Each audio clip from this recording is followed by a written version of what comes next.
Hey everyone, today I will show you how to publish your FlutterFlow app on App Store. First, open your FlutterFlow app and make sure everything in your project works properly. Test all your screens, buttons, and navigation to make sure the app runs smoothly. Once you're ready, click on the gear icon in the bottom left corner of the FlutterFlow dashboard. From the Settings menu, select Mobile Deployment.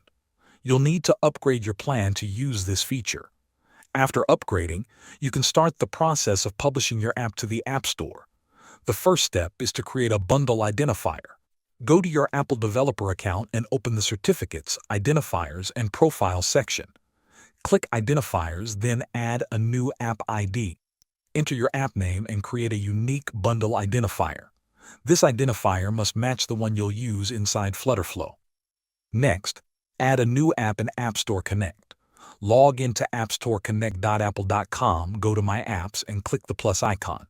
Select iOS as your platform and fill in the required details such as app name, primary language, and bundle ID. Then, go back to FlutterFlow and add your Apple App ID. In FlutterFlow, open the Deployment section and go to App Store Settings. Here, enter the same app ID and bundle identifier you created in your Apple developer account. Now, you need to generate an API key. Go back to your Apple developer account, open the Key section, and create a new key for App Store Connect API access. After creating it, download the key file and copy the key ID, issuer ID, and private key. In FlutterFlow, add the API key, issuer ID, and key ID to the App Store deployment settings. Make sure all the information is entered correctly. After that, click Deploy in FlutterFlow to start building your app for iOS.